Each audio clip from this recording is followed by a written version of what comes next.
Good afternoon, ladies and gentlemen, and welcome to the Mindspace Business Parks REIT's first quarter financial year 2022 earnings conference call. As a reminder, all participant lines will be in listen-only mode, and there will be an opportunity for you to ask questions after the presentation concludes. Should you need assistance during the conference call, please signal an operator by pressing star, then 0 on your touchtone phone. Please note that this conference is being recorded. I now hand the conference over to Mr. Kedar Kulkarni. Thank you, and over to you, sir. Thank you, and good afternoon, everyone. Welcome to the first quarter financial year 2022 earnings call for Mindspace Business Parks REIT. At this point, we would like to highlight that the management may make certain statements on this call that may constitute forward-looking statements. Please be advised that our actual results may differ materially from these statements. Mindspace REIT does not guarantee these statements or results and is not obliged to update them at any time. We are pleased to announce that the trading lot for Mindspace REIT units has been reduced to 1 from 200 earlier, effective August 11, 2021. This much anticipated move by SEBI is expected to enhance depth and liquidity for the instrument and encourage a wider participation. I would now like to welcome Vinod Rohira, CEO, and Preeti Chheda, our CFO.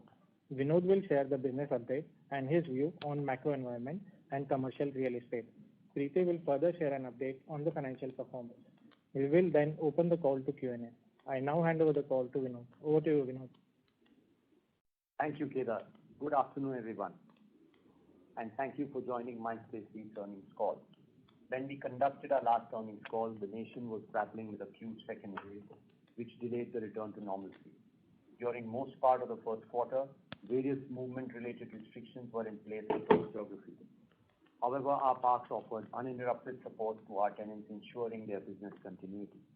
Since then, the vaccination program has seen an uptake with over 500 million doses administered so far across the country and decline in overall active cases from peaks seen during the second wave. Various state governments have announced gradual relaxation of lockdowns and other restrictions as a step towards return to normalcy. We have seen a resurgence of economic activity, a continued rise in employment numbers, and robust financial performance within our client universe. A continued push towards vaccinations at a fast pace is key to tackling the possible third wave. Once we have seen the workforce vaccinated, we will begin to see momentum shift towards return to workplace.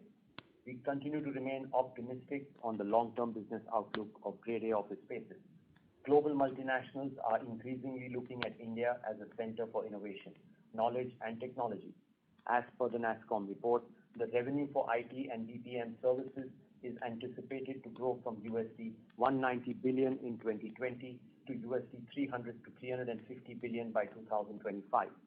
Top 10 IT firms have exponentially increased their headcount even during the pandemic, and the hiring trends are expected to remain strong in the coming year. The pandemic has also fueled the GCC growth trajectory in India, with direct employment expected to increase significantly from 1.3 million at present to 2.2 million to 3 million by 2025. We anticipate these strong underlying trends to translate into a demand upswing towards the best managed asset ecosystem. We are also confident to achieve significant mark-to-market opportunities for the vacant spaces at our parks. Globally, employers are seeking to bring their employees back to office as they are putting the return to work plans in motion. We anticipate Indian firms to follow suit as the situation on the ground continues to improve. This is well supported by rapid employee vaccination by India Inc. Offices are re-emerging as the most preferred places to work, providing an inclusive environment for employees to ideate, collaborate, optimize, and grow. We have already facilitated circa 60,000 and more vaccinations across our parks in all geographies for our occupiers, employees, and their families. We achieved a gross leasing of 1.2 million square feet within the portfolio in this quarter. Additionally, we are pleased to announce that our under construction ROFO asset at Commerzone Madhapur at Hyderabad has seen a pre-leasing of 1.8 million square feet. Our collections continue to remain strong at over 99% throughout the pandemic. Our net operating income for the quarter stood at INR 3596 million, marginally up on a sequential basis. Our distributions stood at INR 2728 million or INR 4.6 per unit. In our endeavor to maximize stakeholder value throughout the life cycle of assets, as announced during the previous call, we have firmed our plans to proceed with redevelopment for 2 wings at Mindspace Madhapur, subject to requisite approvals. This shall potentially increase the leasable area of the building under redevelopment from 0.36 million square feet to circa 1.3 million square feet, subject to final designs and approvals. On the other hand, we remain focused on re-energizing our parks and maintaining high standards of health and safety to keep them ready for our tenants as they return to office. On the demand side, we continue to see increased activity for evaluation and assessment of new consolidation needs of large technology occupiers. This is a welcome indicator towards pickup in demand activity once substantial workforce returns to office. We continue to see sizable contraction in new Grade A supply in most micro markets. With available ready-to-offer Grade A spaces, we expect us to realize a healthy mark-to-market opportunity as we fill up our vacancies. Rentals in our micro markets continue to remain stable, and we do not see any pressure on the same. We continue to witness strong pickup in demand from flexi office space providers as they move towards offering enterprise solutions. Tenants continue to consolidate their presence in most of the micro markets that we are present in. We are focused on ensuring higher renewals from existing footprints of occupancy, leasing out vacant spaces, and bringing back employees to the workspace as the situation improves.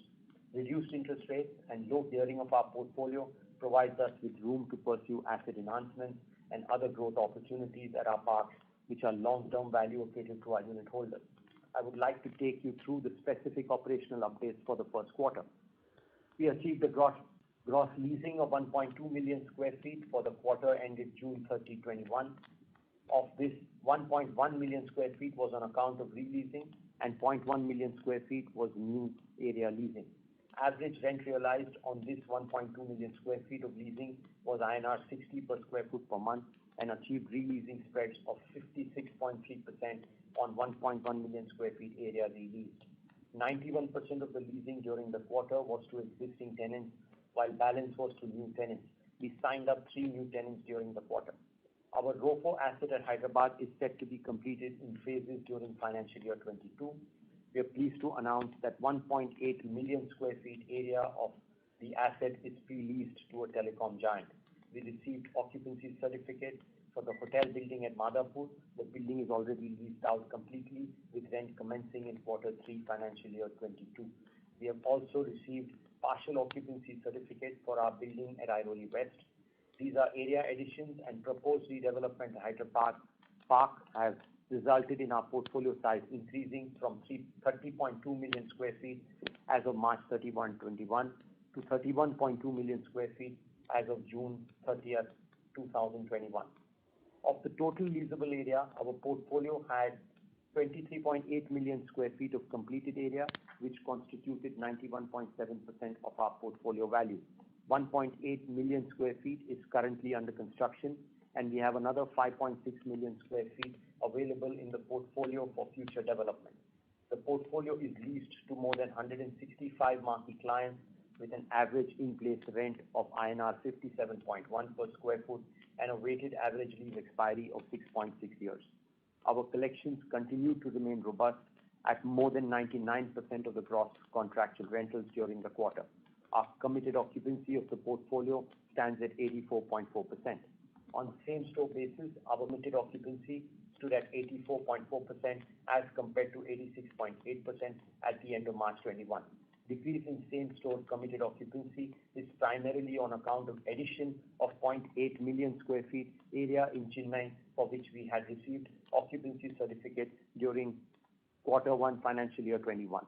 During our previous conference call, we had guided towards re-leasing visibility of 0.8 million square feet out of the scheduled expiries due in the first half. We remain on track to achieve the number as we have already re-leased 0.44 million square feet during the quarter. We remain on track with the development of our 2 under construction projects, 1 building at Gera Commerce Zone Kharadi, Pune, and 1 building at Mindspace Airoli West, Mumbai region, to be completed in a phased manner. We continue to invest in further energizing our parks, providing our tenants with a renewed experience when they return to the workspace. Our building at Project Gera Commerce Zone Kharadi received a platinum certification from IGBC. while our building at Mindspace Madhapur received LEED Gold certification on USGBC. At Mindspace REIT, our endeavor to emerge as a responsible organization motivates us to implement sustainable business practices across our operations. In furtherance of our sustainability agenda, we became India's first real estate entity to join Climate Group's RE100 initiative. As a part of this initiative, we have committed to transform to 100% renewable energy usage across areas serviced and maintained by us by 2050. On a normalized basis, our parks have an annual electricity usage of over 100 gigawatt hours, which represent a sizable opportunity to transform to green energy. Previously, we have also pledged our commitment to the EV100 initiative of Climate Group to transition to 100% electric mobility within our parks by 2030. We extended our support to construct an additional floor at a government hospital in Hyderabad.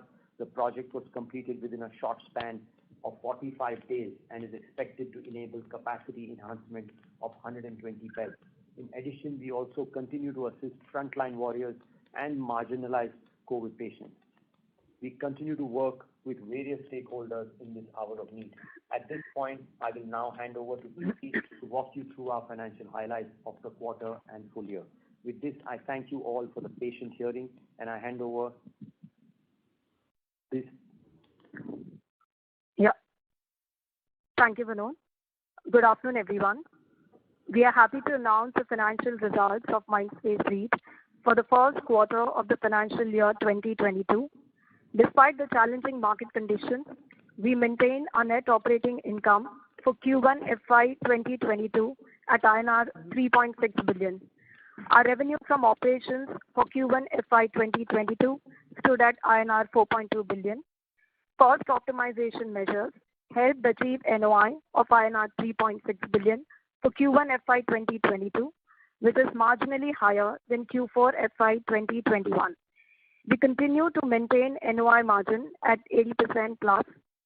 We announced a distribution of approximately INR 2.7 billion, that is INR 4.6 per unit for the quarter ended June 30th, 2021.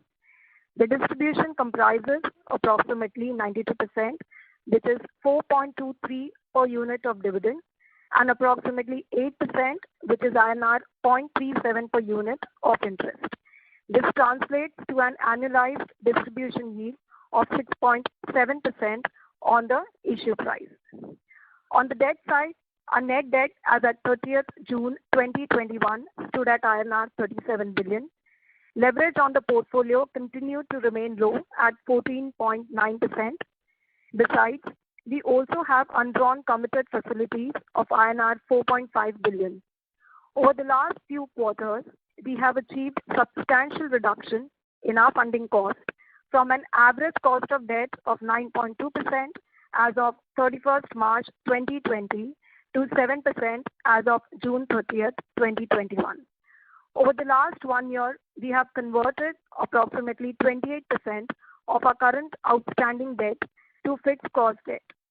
We continue to pursue opportunities to further convert part of our variable cost debt to fixed cost debt to reduce our overall cost of debt.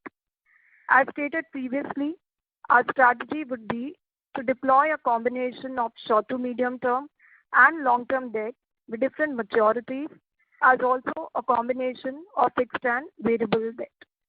That's all on the financial performance. With this, I thank you all for your patient hearing, and I now hand over to Vinod to conclude this briefing. Over to you, Vinod. Thank you, Preeti. Although major part of the last quarter witnessed COVID-related restrictions, we are encouraged to see the return to normalcy as various state governments have started relaxing the restrictions. The economic outlook continues to look strong. Our business has demonstrated high degree of resilience, and we are more confident to benefit from the upcoming demand revival. We shall also continue to partner with the government and other institutions to offer necessary support to augment health infrastructure while tackling the pandemic. With this, I request the operator to open the floor for question and answer session. Thank you very much. We will now begin the question and answer session. Anyone who wishes to ask a question may press star and 1 on their touchtone telephone. If you wish to remove yourself from the question queue, you may press star and 2. Participants are requested to use handsets while asking a question. Ladies and gentlemen, we will wait for a moment while the question queue assembles. The first question is from the line of Adhidev Chattopadhyay from ICICI Securities. Please go ahead. Yeah, good evening, everyone. So my first question is on slide 15 pertaining to the lease expiry profile. So just a few clarifications. So we have said we have leased 0.4 million square feet released in the current quarter in Q1. And it says that we have released area vacated in FY21 of 0.5 million square feet.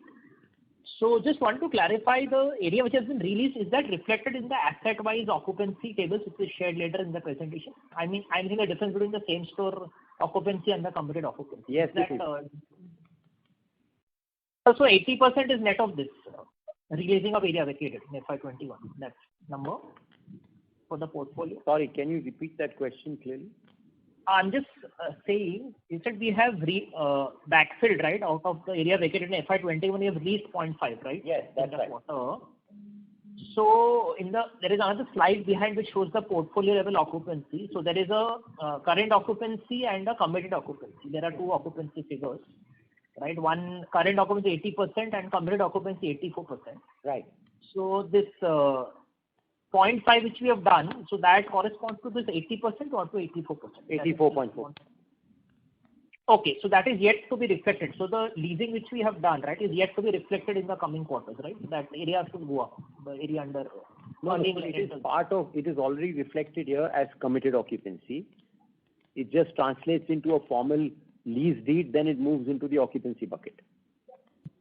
Okay, so sir, just following up on that, so would that mean that we are almost now nearing the bottom of this occupancies? Do you see the occupancy? Sorry, let me rephrase. Do you see the occupancy bottoming out now, and we should see it going upwards? So we are definitely seeing businesses doing very, very well, especially in the universe of our tenants because of the technology push that's needed, and we are seeing them push up the employment numbers. So we are feeling very confident that coming back to the workspace is going to be sooner than later. We just have to be cautious about making sure that globally we are fine over the next few quarters from a third wave perspective, and we are good to go. Okay. Just one more question. Now, our Q1 distribution has been fairly resilient. So would you like to share some lower or upper end of distribution guidance for the year, or would you like to hold back? So, Vinod, if I may take this. Sure. Adhidev, hi. So, Adhidev, as you have seen this time, despite all the challenging conditions that we've gone through, we have given a pretty attractive distribution, and our 6.5%, 90% of that is tax-free. So, on a post-tax basis, it still stands a healthy distribution. But in terms of guidance, we would like to, see how things unfold. But having said that, as I told in my last conversation as well, we have, while we've had some of the leases which have taken longer to lease and the rents have taken longer to start, but we've achieved a very significant reduction in our interest cost, which has helped us offset a very large portion of our rental which has not come in. So I would maintain at that, and we will see as we go along. But having said that, for the quarter, I would say we've delivered a pretty attractive distribution. Yeah, so just sorry to just continue. So adjusting for all these working capital and capex adjustments, other adjustments, should we at least expect the current quarter's run rate to be maintained for the rest of the year, if not higher? So Adhidev, again, I would not want to comment on any specific number, but we would, I would say, continue to work towards delivering our performance, I would say. Okay. Fine. Okay. Understand completely. Yeah, thank you. All the best. I'll come back in the queue if I have more questions. Thank you. Thank you. The next question is from the line of Murtuza Arsiwala from Kotak Securities. Please go ahead. Yeah, hi sir. Just wanted to. So if you can speak closer to the handset, please. Is this clearer? Yes, sir. Okay. Sorry, some reconciliation the number. So we looked at Murtuza, we are not able to hear you. Sorry. Your voice is cracking. Is it better? So if you can move to a better reception area, please. Your voice is breaking up a lot. Is this any better? No, sir, it's still breaking up. Just let me come back to the question for this. Sure, sir.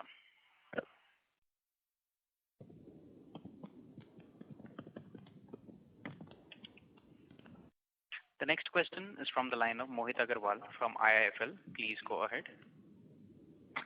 Yeah, thanks for the opportunity. My first question is on the distribution and the distribution walk down.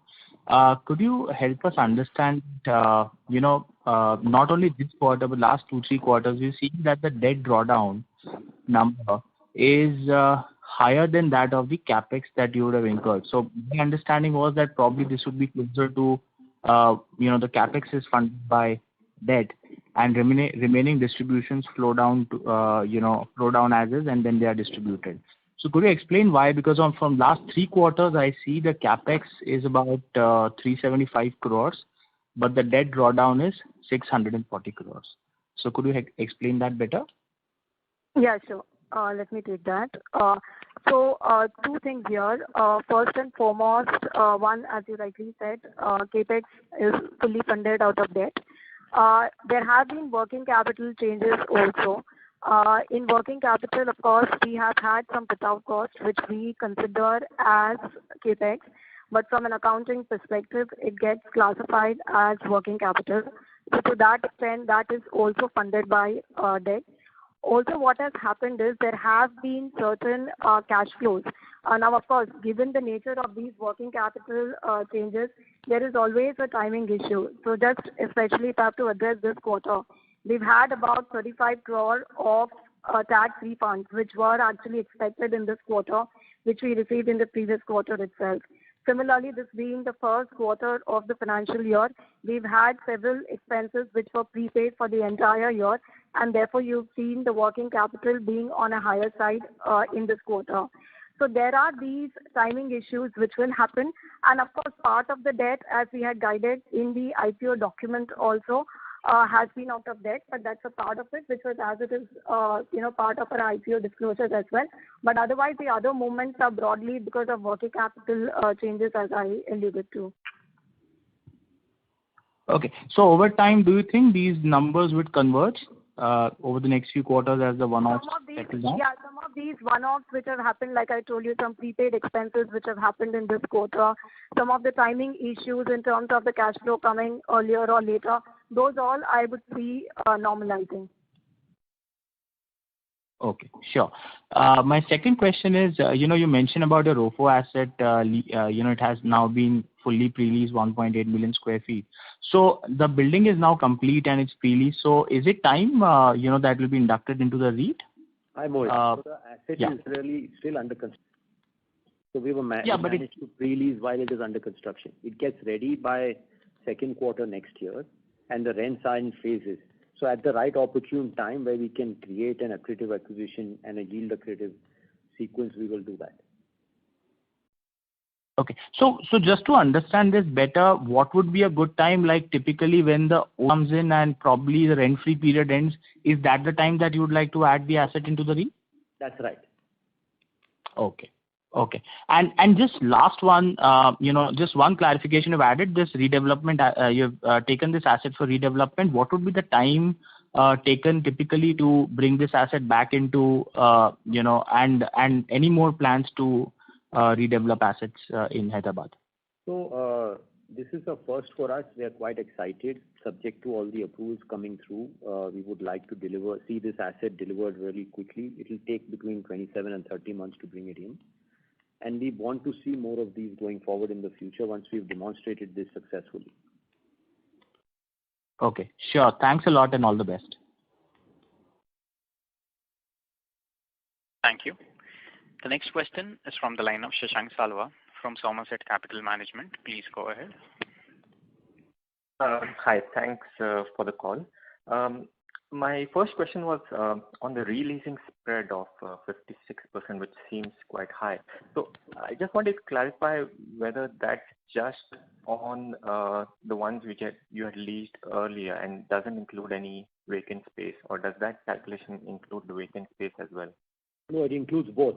So it's a combination of assets, some that were lying vacant and some that got released to market.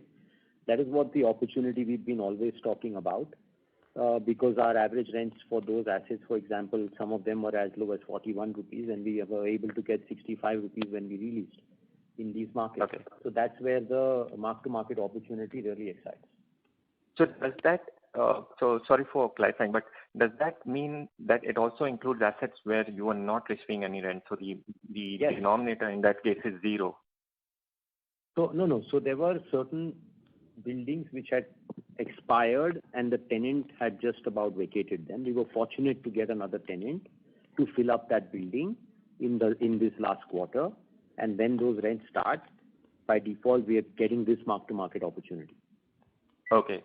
So I just wanted to clarify that it doesn't include, when you say vacant, it doesn't sort of take zero into the calculation in the denominator for rent achieved previously. That's right. No, it doesn't. Okay. And overall, can you also elaborate on, in terms of the face rents and also incentives which you have to provide, have there been any significant changes, or are you still seeing positive face rent increases? So there are no real major tectonic shifts taking place. People have just asked for slightly longer periods for fitting out because of uncertainty. Otherwise, it's all normal leases. Right. And the mark-to-market potential, which has been trending lower, is there a reason why it's sort of trending lower now? No, because when we go on realizing mark-to-market, the residual mark-to-market opportunity looks that it's going lower. But cumulatively from 54.9, we moved to 55 to 57. So we have gone on realizing our mark-to-market, which is why the residual mark-to-market starts looking lower. Right. Okay. And there were a couple of things, like for Malad, your in-place rent, that's the only property where actually the in-place rents have fallen. Is there any particular reason for that? So the rents there haven't really fallen. Actually, there were some which were with the fitted out facilities, their tenures were over. The newer tenants which have come in are paying us the market rents that we have got for, and that's the market rent we're getting. Right. And there are 4 properties where your committed occupancy is relatively low. So Airoli West, Square, BKC, Pocharam, and Porur. So what are the sort of plans to improve the occupancy over there? So Airoli West, the significant vacancy was SEZs, and we are actually quite excited about the opportunity that now SEZs may open up to allow for the non-SEZ occupiers, that means generally the STPI, all technology companies, to be able to participate in occupying spaces which are reserved for SEZs. Once that comes through, we will see traction of leasing take place there as well. The Porur asset is a new asset that just got completed, which is why it's taking slightly longer to lease, because we entered that asset completed right in the middle of the pandemic, and we've seen numbers now start to begin to rise in terms of interest. So these will catch up and they will leave out. Right. And finally, you mentioned that as vaccination improve and you'll see an improvement in demand, but consequently, won't you also see an increase in supply, because some of the construction which was impacted by COVID will also get completed? So how do you see the demand trend situation, at least for the next 12 months? So as we demonstrated to you in Hyderabad, which would have been probably likely the market where everyone would feel has the highest overhang of vacancies in incomplete assets, etc. There is a big difference between a grade A asset operator and an asset manager than just a building in a vicinity. And that's what's getting demonstrated time and time again, that the client is preferring stability of asset management and quality of the owner, as well as the asset management and facility. So those grade A assets are getting picked up first for demand, and you will always see a disproportionate rush towards grade A. And you will always see the vacancy shrink in grade A really quickly, while the overhang of supply continues to be there in the marketplace. Having said that, the restart of construction we are still not seeing in most micro markets of incomplete or half-completed projects. There is very, very limited action there. So we have a strong sense to believe that supply is not coming in a hurry.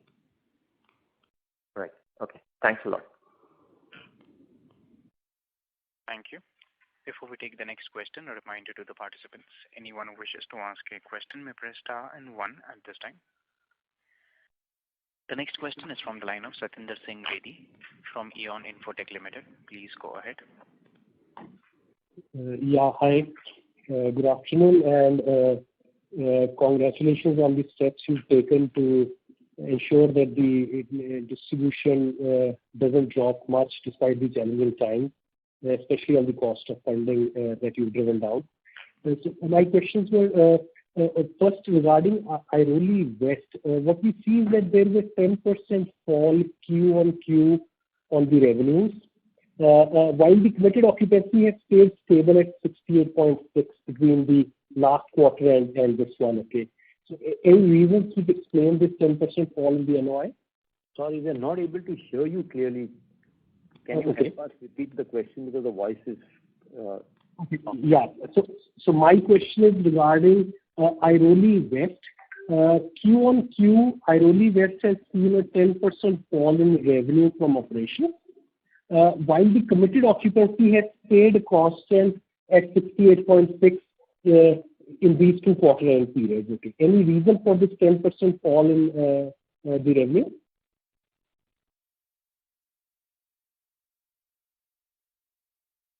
Yeah. Vinod, if I can just go ahead, take that. Yeah. So what happens is when we say committed occupancy, that also includes the lease agreements which we have signed, but not the proper lease deeds. So the rent of those leases will happen in the months to come. That's the reason you are seeing betterment in terms of a committed occupancy, but the rent will start in the months to come. That's why you've not seen the increase in the revenue. Yeah. So what I've seen is that the occupancy has fallen from 66.44 to 63.8, but the committed stays same. So normally occupancy falling would show that some client has moved out. Okay, that's the only way occupancy can fall because the increase in space is relatively smaller. You've added 100K probably, but the committed occupancy stays. So either a client has gone out and maybe another one has committed or something like that. I don't know. But the revenue has fallen 10%, which is a significant fall over just a quarter. Yeah. So in terms of the revenue fall, because there would also be certain exits which we would have announced in the previous quarter itself. The revenues have not come in this quarter. So therefore, you would actually see that revenue tapering for this quarter. Okay, fine. Thank you. Another question on the data center. So last quarter you mentioned about data center. This time the slides do not talk of. So we hope the progress is on track on the data center project. Okay. Yeah, we continue to see interest in, especially in the Navi Mumbai region for data centers, and we continue to be engaged with tenants. That's all that I can tell you right now. And the project that you announced last time, that is on track. Yes, that's right. Okay, fine. One last question on the JP Morgan seems to have dropped out from the top 10. Okay, so they were about 3.8% and now they're out of the top 10, which means below 2.5%. Okay, can you just share what is this movement like? So JP Morgan, right before the pandemic, actually had taken 2 build-to-suit facilities for themselves to consolidate because they were fragmented in each of their markets. And that space that they actually were to vacate a year and a half ago, that project of theirs got delayed. They continued to occupy. They are now vacating, and we already have found a tenant to take that space, which we will talk about in the next quarter. Okay, thank you. This was Airoli West?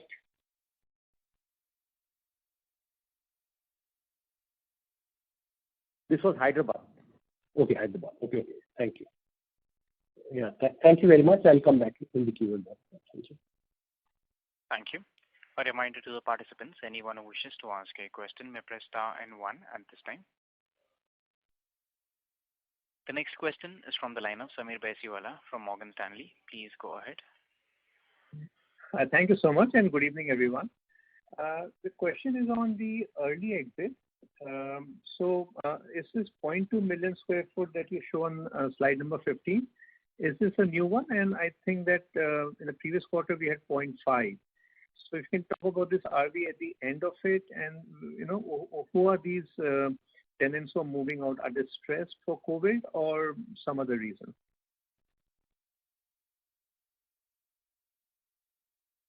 Hi, Samir. How are you doing?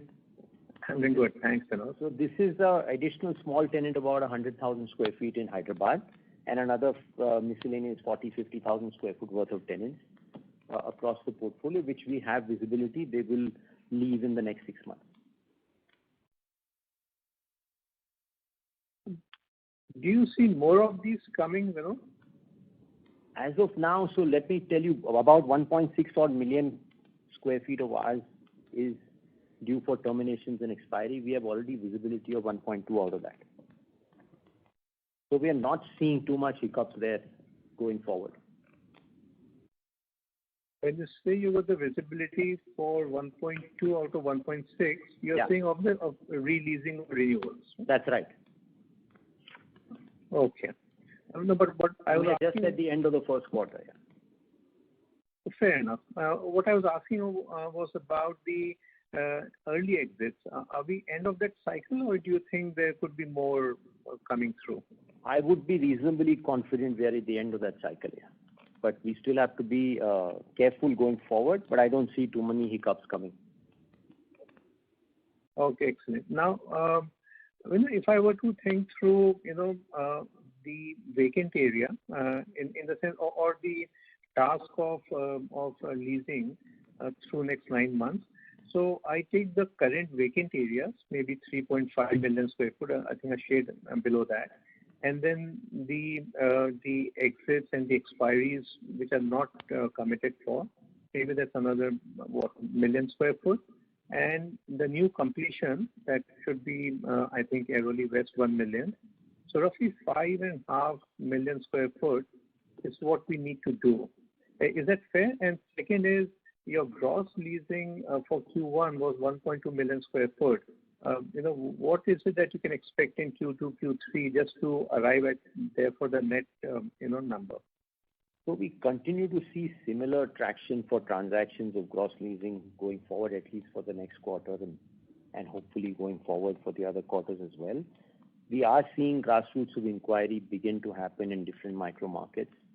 And we are seeing the necessity of clients who want to continue with their footprints and are already speaking about renewals on their scheduled expiries. So all of those things are happening.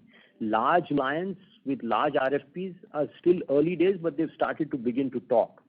So you will see that traction happen in the next few quarters, where they will then start talking of hard real estate decisions. Okay. So, that means that until that doesn't happen, which is large RFPs by new tenants, our vacancies are probably going to continue the way they are, if not come off, if not go up even more. So it's like this. The obvious large vacancies will go with the large kind of clients, but we're seeing small demand between 50, 100,000, 200,000 square feet coming. So we are reasonably confident we'll be able to fill these up. Okay. And you agree with that gross number of 5.5 million square foot that you probably would want to lease up, by the end of this year? It's not 5.5, but I mean, the numbers are given to you broadly in that presentation. Happy to get those addressed for you separately as well. But having said that, if you see our same store increase, when we added 300,000 square feet, even that is pre-leased 84.4%. So we are getting traction even on the under construction buildings for pre-leasing, which is also a very good sign, including the ROFO asset you saw, which is under construction a year away to complete. We've already pre-leased 1.8 million. So it's a combination of demand that's coming for future and present. We don't want to lose any demand in any of the markets. Okay, no, fair enough. I get your point. And I think someone asked you earlier also in the call, and I'm trying to get an answer to that at 84% occupancy, are we really at the bottom of it, or do you think there could be another 100, 200 basis points?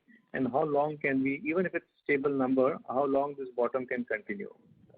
That's what I was trying to. We feel the market is quite stable now. We are not seeing too many companies uncertain about their footprints for occupancy.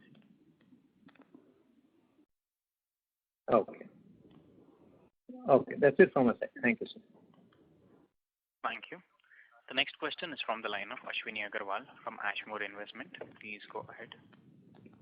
Hi, I'm referring to slide 22, and this also goes back to a question that one of the previous participants had asked. In Airoli West, you've written that you've received the SEZ denotification. So is that what you were waiting for to bring in non-SEZ clients, or is there something else? Because your response seemed to suggest that you're waiting for some more permissions. So you're right. The one building that was independently getting constructed could be denotified. We got that building denotified successfully finally. And we already saw traction there where we've leased 250,000 square feet in that under construction building. And we are seeing more traction for demand as we go along forward. So we are reasonably confident that the STPI demand is picking up for that micro market, which is why the residual SEZ, which is in a cluster together, if we get the opportunity to lease that in combination with the SEZ and non-SEZ occupiers, that may change the game for us. But you'll have to apply for more denotifications for those buildings. That's right. So that's the process. We are waiting for clarity from the government, and they are moving forward in that direction really quickly. And how long does it take to get this denotification? Denotification, if it's independent building, which you can isolate between 6 and 9 months. Okay. But it's more tricky for clusters. Sorry? For clusters, it will be more tricky. For clusters, there's a new guideline that they're proposing, which will allow for coexistence. That will make it even more easier. Then you don't necessarily need to carve out buildings. Okay. All right. Because there's a whole lot of visibility they want to create for long-term occupancy of the SEZ parks across of India. So they're cognizant of that fact, and they want to come back with a policy which helps everyone. Okay. And how much of that how much space is vacant in those clusters which would benefit from this new proposal, assuming it were to come through? Within our portfolio? Yes. 1.5 odd million square feet. Okay. And that's already part of the vacant area of 16%. That's right. Roughly. That's right. Okay. Okay. All right. Second question is that, if I read the note number 1, there is 1,345 crores of ongoing projects expenditure, that's balance capex. Could you break it down as to which projects are these? So these are projects which are in Kharadi. So we have one under construction project in Kharadi. We have another project that Vinod already mentioned in Airoli West. So these are the two projects which are currently under construction. And then, of course, we have, just to take this forward, we have upgrade expenditure which will happen. We are already upgrading 2 of our parks. We've done major work. There's still some work to happen, so all of that. So today, essentially, in terms of under construction, is broadly the Airoli West project and the Kharadi project. And then, of course, there is... Yeah, go ahead, please. Sorry to interrupt, but this doesn't include the Madhapur 1.1 redevelopment. It does. So the entire 17,900, the breakup of that is in note 1, also includes the Madhapur redevelopment. Okay. All right. Perfect. Thank you so much and all the best. Yeah. Thank you. A reminder to the participants, anyone who wishes to ask a question may press star and name. The next question is from the line of Manish Agarwal from JM Financial. Please go ahead. Yeah. Hi, good evening. So my first question is on the breakup of lease expiry profile slide. So we have 1.3 million square feet, which is getting expired in 9 months FY22. So out of this, how much is expected to be released? So I just mentioned previously on the call, from an annual visibility of 1.6 million that was coming for scheduled terminations and expiry, we have visibility for at least 1.1 to 1.2 million out of that. Okay. So broadly 75% on 1.3 also is what we can think for? Out of 1.6? The slide mentions 1.3 million. This is 9 months FY22. Yeah. So I was telling you for the 12-month period cumulative. Okay, sure. And secondly, on the CapEx plan for this year and the next year, how much will we spend individual year? So this year, for the balance 9 months, we would be spending approximately 500 crore on the existing projects and some on the newer. And we will have approximately, I would say next year, depending on, when these projects get completed and when, the approvals for a redevelopment, etc. comes in, we would see a slightly higher number next year. Okay. And Madhapur This year. and Madhapur redevelopment would take 27 to 30 months starting from June. No, so the starting will be in the second half of this financial year, depending on when we get the approvals. And we expect completion sometime in FY25, because depending on when the approvals actually come in. Okay. And we have started work on the data center part? Vinod, do you want to take that? We are waiting to start. We've started the early groundworks, etc. And how much will be the total spend on that data center?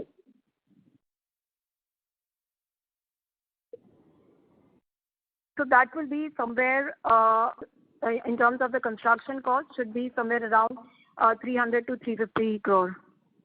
And that is included in this CapEx figures in the slide? The 1700 crore figure? No. That for balance, yes, it does include. You're talking about the 17,900 of... Yeah. Correct. Yeah. Sure. Thanks. That's all from my side. Yeah. Thank you. A reminder to the participants, anyone who wishes to ask a question may press star and 1 at this time. The next question is from the line of Anirudh Jain, an individual investor. Please go ahead. Hi, I have two questions. This one is for Preeti. So first, I wanted to ask what determines the split between, the dividend, the principal repayment, and the, interest from a REIT structure perspective. And the second question is from slide number 19 in the NDCF build-up. So, there are two line items. One is for working capital changes and other adjustments, and one is CapEx, including capitalization interest. I mean, if you could please explain, the difference between these two line items. Thank you. Sure. So let me take the first one. So you talked about three components, which is return of capital, dividend, and interest. In our case, we don't have return of capital as of now. All the distribution that we are making currently, 90% of that is dividend and 10% of that is interest. Now, if I have to just generally talk about this point, then of course the nature of distribution would depend on the capital structure of the SPVs as well as the REIT. So it depends upon how much is the equity, how much is the debt, what is the profitability of every SPV. So there are numerous factors which come to play in determining what will be the nature of distribution. So therefore, it can change over a period depending on what is the capital structure. But in our case, since some of these SPVs in the portfolio are matured SPVs which are in existence for a very long period of time, and almost a lot of debt is already repaid. So the profits of those SPVs are higher, and therefore we've been able to pull out more dividend. And that's the reason in our case you would see that 90% distribution is by way of dividend and about 10% is by way of interest. So that was on your first question. The second question was what is CapEx and what is working capital. So CapEx is nothing but the construction cost which we are incurring on our projects. Working capital has a couple of components. So one is, as I mentioned, the fit outs. In some of the cases, the tenants require us to do the fit outs for them. For our practical purpose, we treat that also as CapEx for us. But from an accounting perspective, that gets classified as working capital, and that's the reason you see that finding place under the head working capital. Plus, as I had mentioned earlier in the call, given that this is the first quarter of the financial year, there are certain expenses which we have prepaid for the entire year, and that's the reason you see the working capital on the higher side.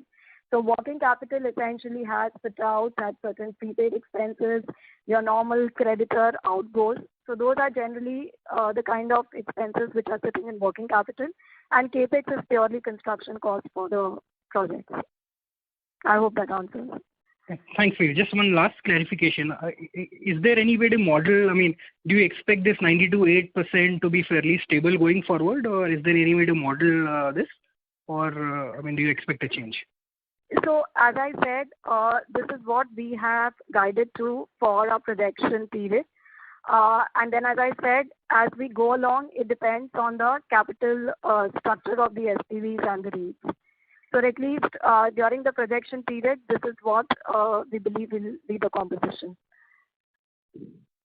Thank you. Yeah.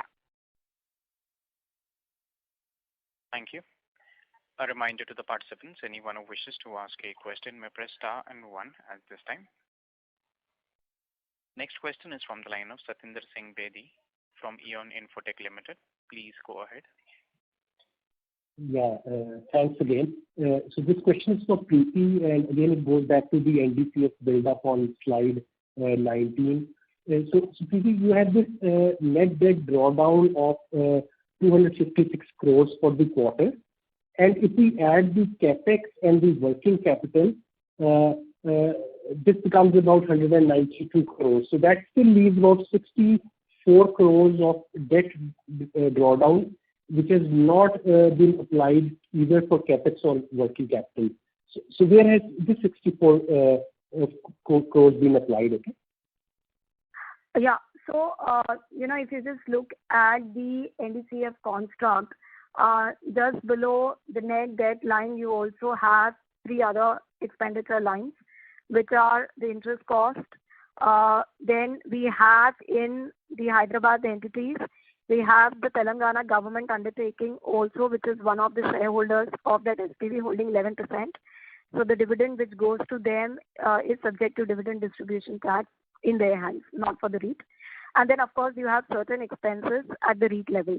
So the balance 60 is accounted that way. So if you add the other 3 items, it gets to that number. But Preeti, that 11% of Telangana state is anyway not our income. So that's not REIT's income anyway, because we are owners to the extent of 89% in those 3 SPVs.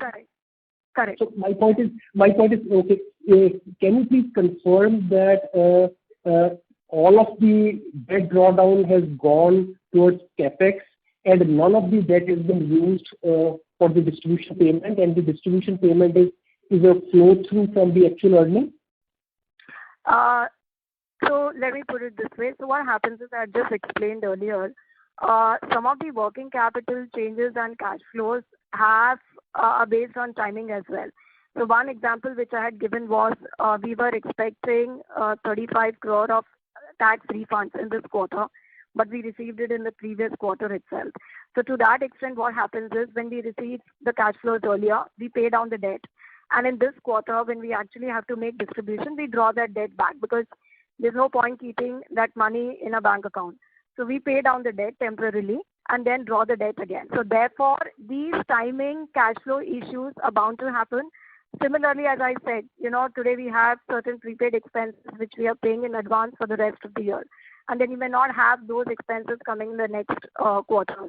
So it will not be right to say that the debt which you're seeing here is also a function of certain cash flows having come in earlier, because of which the debt repayment has happened earlier, and new debt is drawn again this quarter.